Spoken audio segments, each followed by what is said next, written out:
that you have your coffee in hand, because welcome back to your Feel Good Breakfast Show. We're about to delve into a really important conversation as the changing seasons are upon us. With spring in full swing, we're finally shaking off winter's chill, along with those lingering sniffles, we hope and pray. And today we're tackling your top concerns about cold prevention and also staying healthy through the season change. And who better to have here than Dr. Chanel Martinezson to join us and share some expert advice on keeping yourself and your loved ones protected. Doc, thank you for being here. Thank you for having me. Resort ready too. Yeah.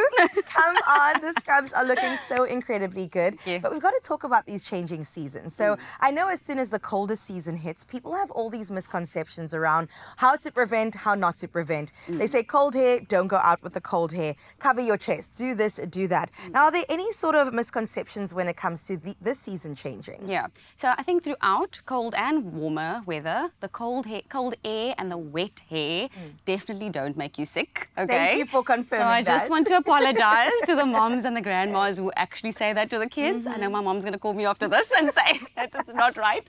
But it doesn't make you sick. It's not the cold and it's not the wet hair that makes you sick.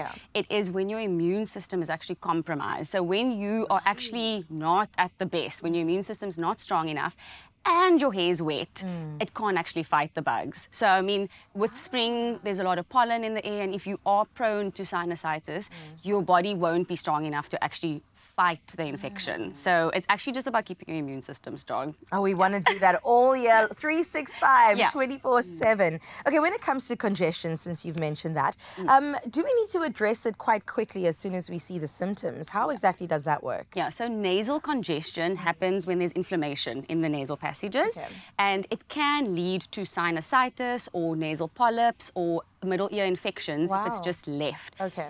And when we talk about sinusitis, so I know a lot of people say, I've got sinus. All of us have sinuses, okay? So our sinuses sit over here. This is the frontal sinuses, and these are the maxillary sinuses. So our sinuses are actually just little holes that wait for either inflammation or it gets filled with mucus.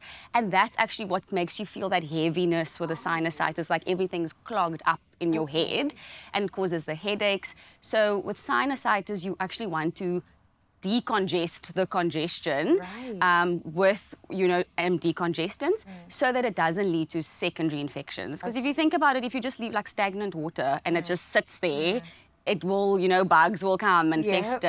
Oh, the thought of that is creeping me out. And then, then you actually need to use antibiotics afterwards because then it's infected.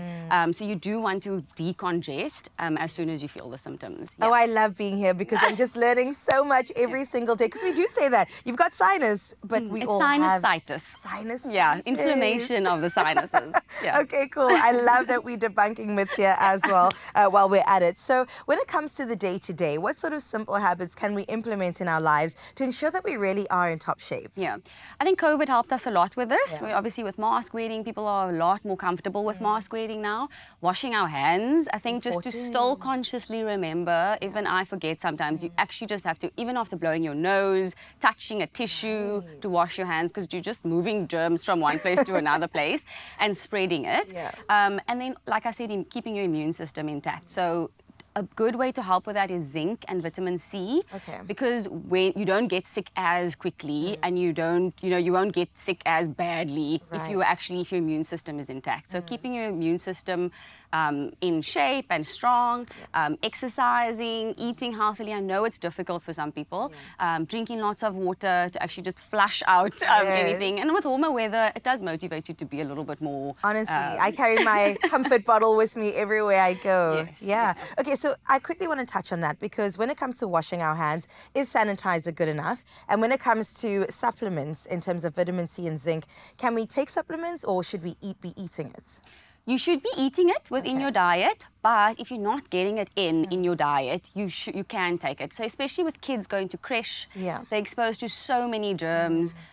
Zinc actually helps them to fight a bit better. So you can be taking it, but ideally we would want it in your diet as well. Okay, perfect. Yeah. That's always best. Yeah, You can yeah. get it from the tree itself. Yeah. Okay, so let's talk about SINUTAB in particular, right? How can it actually help activate the things that we needed to do? And also, when it comes to feeling under the weather, I mean, we need to grab that SINUTAB.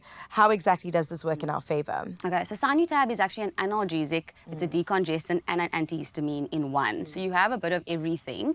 And like I said, explained with the decongestant part, you want that because that's what bothers patients the most. It's the congestion and that heaviness and the headaches, and they just don't feel well. So taking the SINUTAB does have that decongestant effect. Right. You can also take it up to 4 hourly safely. So patients think if they just take one, then they'll be fine. You can actually take it again. And then there's also SINUTAB, obviously, with codeine and without codeine. So when you take with codeine, that's the part that makes you drowsy. Okay. If you're going to be out and social and active, maybe don't take the codeine at the time, and just take the one without the codeine. So you can actually do your daily functions, but not feeling drowsy. Yeah, especially at work as well. I mean, if you find yourself here, you don't want to be nodding off. Yeah. So I think that there's so great that there is an option with no codeine. Thank you for coming with some good news, Doc. We absolutely love this. Also, if you look the part to deliver the news, we appreciate that. From the nails to the scrubs, we're here. Thank you so much, Doc. And seasonal changes can be unpredictable. We do know this. But with SINUTAB, you can, of course, stay ahead of the curve, unblock your day, and get back to feeling yourself, no matter the season. Gray, do you want to unblock your day? Thank you for being here, Doc. Really appreciate all that info. I was like, maybe.